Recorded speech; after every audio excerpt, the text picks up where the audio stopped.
En dan gaan we naar een interview met Royla Pierre. Zij is directeur van het Rooms-Katholiek Schoolbestuur. En aan haar vroegen we, hoe gaat het met de voorbereidingen voor het nieuwe schooljaar? Elk jaar zijn er altijd uitdagingen wat betreft het aantal docenten dat beschikbaar is. Maar Royla Pierre had niet zo lang geleden ook benadrukt dat de salariering van docenten omhoog moet. Ze hoopt dat de Rijksministerraad daarover gaat. Dus we spraken met haar plan en met de voorbereidingen. En de eerste vraag was, ja, hoe staat het ermee? Gaat alles goed? Nou, wat kan ik daarover zeggen? Het is standaard namelijk zo dat in de maand juli en augustus, gelukkig begint het schooljaar nu de 21ste zo uit mijn hoofd. Dus hebben we iets meer speling om verder de voorbereidingen te treffen. Maar het is altijd knettergek, super druk, want je sluit als het ware het schooljaar af. Maar je moet er dan ook weer opstarten. Gelijk beginnen, ja. In de maand juli besteden we met name aandacht aan werving van het personeel. Maar ook voor wat betreft het inkopen van materialen, stoelen, tafels. Het klaarmaken van de scholen. Zodat wanneer de deuren open gaan, dat iedereen in ieder geval het gevoel heeft van...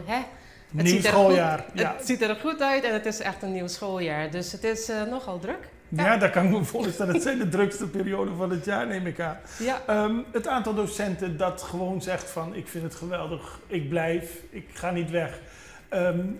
Hoe is het? Zijn er veel docenten die zeggen van, ik vertrek? Nou, ik ben blij dat er een aantal zijn die zeggen, ik vind het leuk, ik wil blijven en ik wil vooral in ieder geval bijdragen. Dus dat is echt geweldig, want wat je hiermee bereikt is natuurlijk dat je de leerlingen klaarstoomt voor de toekomst.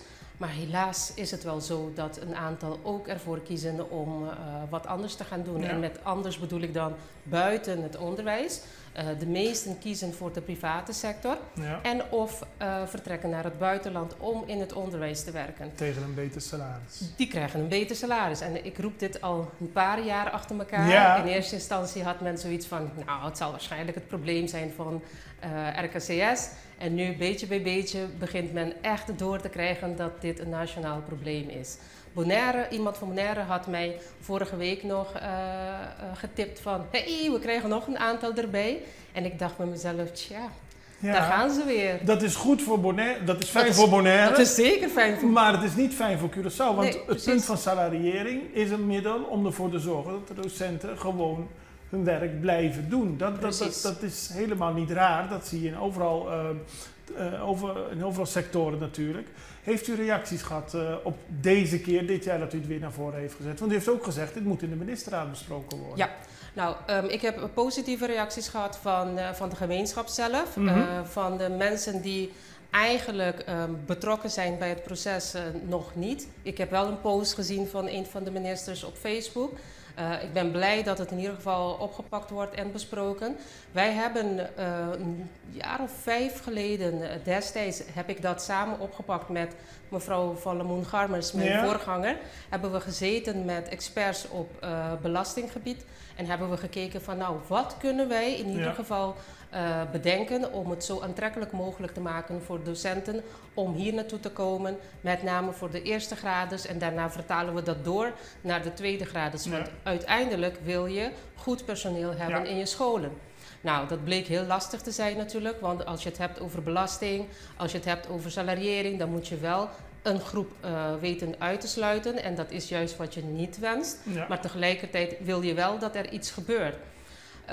Dezelfde gesprekken heb ik opgepakt 1,5 jaar geleden. Toen bleek dat er wel een ingang was. Dus ik heel snel naar die gesprekmomenten.